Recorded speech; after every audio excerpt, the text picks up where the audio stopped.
Welcome back once again. As we earlier said, that Prime Minister Mustafa Madbouli said that President Abdul Fattah Sisi have given directives to give the utmost notice and utmost focus over Upper Egypt as on the top of the agenda of the state's developmental projects and of course service projects and all sorts of development. On this very important topic. We're very delighted to be having with us live over the phone Mr. Abdul Latif Wahba, the journalist and economic and political analyst. Good morning, Mr. Abdul Latif.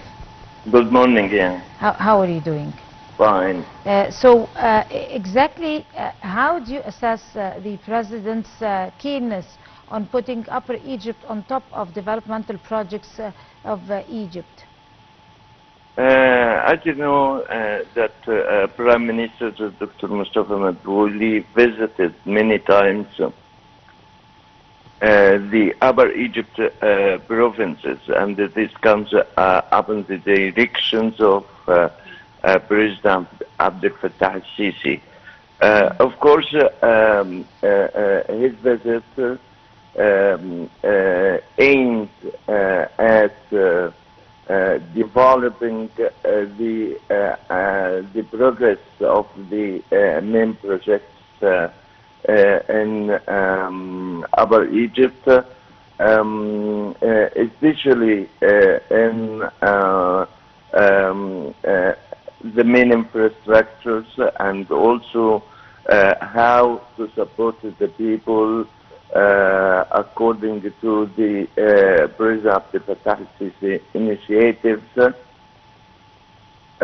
decent life program, and also, as you know, he visited many other utilities, especially in education, in health sectors, and transportation, routes, and the main infrastructures in Asyut.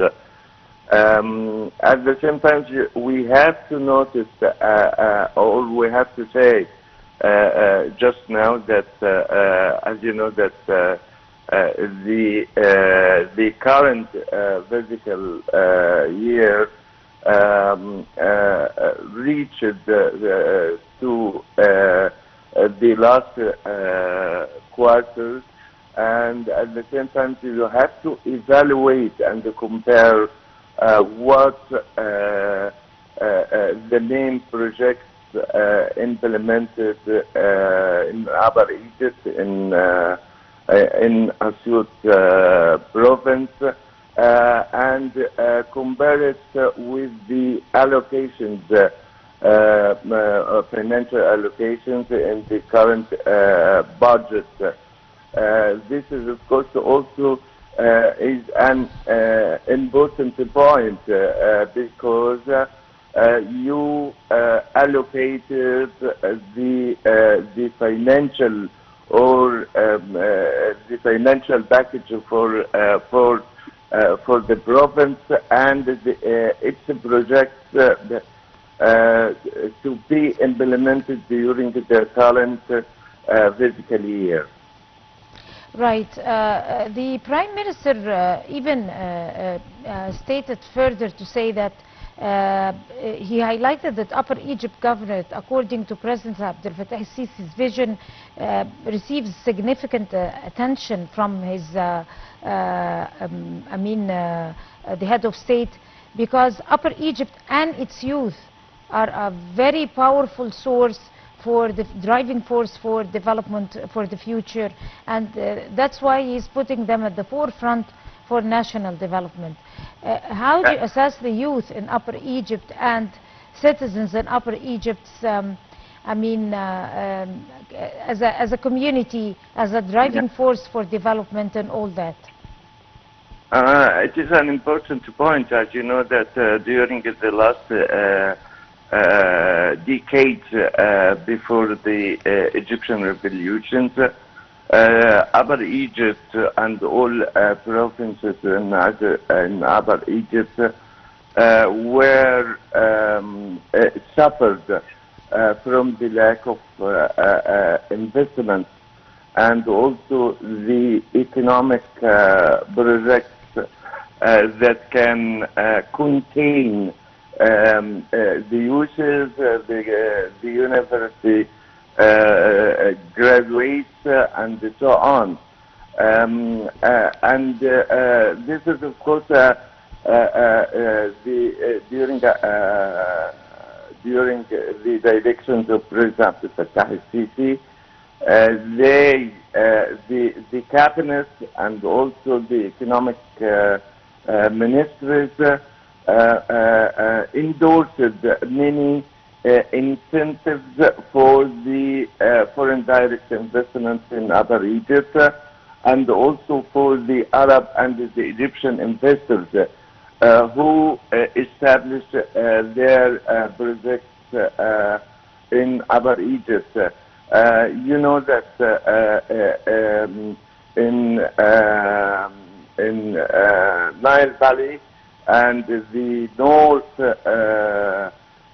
provinces, they have a different incentives for their economic activities, but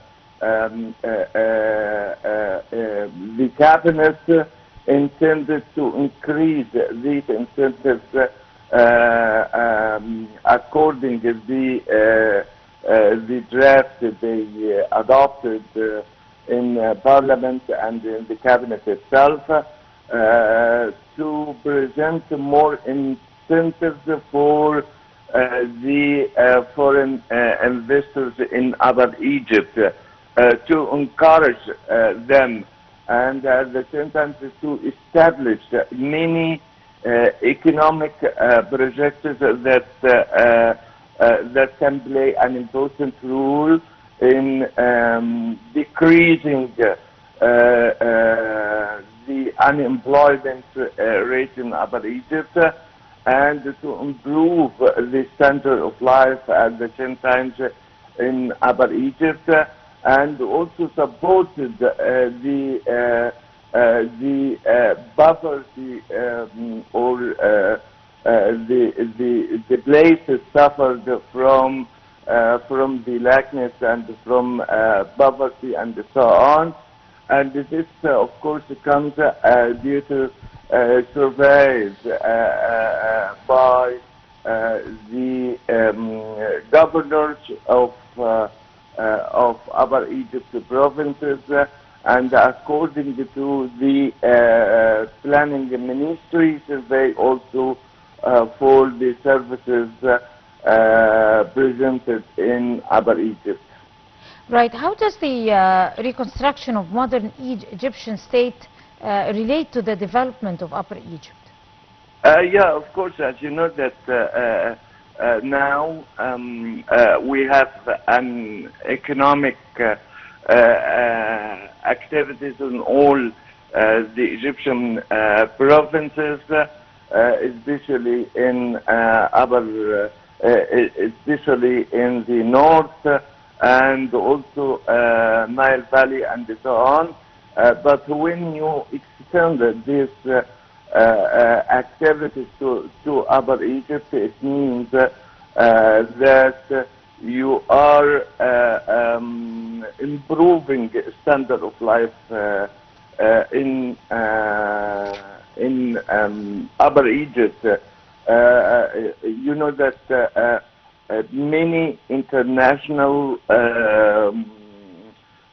donations and also agencies are working there in Upper Egypt, especially JICA of Japan, and also the European Union fund to improve the infrastructures, to improve the standard of the Upper Egypt lives. And at the same time, as you know, that during the last 2 years, Egypt reconstructed again and rehabilitated all the public utilities in Upper Egypt, Right. especially in health sectors like hospitals, like health insurance, and also in education through establishing many new primary schools in Exactly. Upper Egypt, and also universities at the same time. Right. You remember exactly when they established the first technological college in Aswan to help the people there, or to help Right. the youths Right. in Upper Egypt. Right, exactly. On this note, of course, Mr. Abdul Latif Wahba, the journalist, the political and economic analyst, would like to thank you talking to us on the Breakfast Show.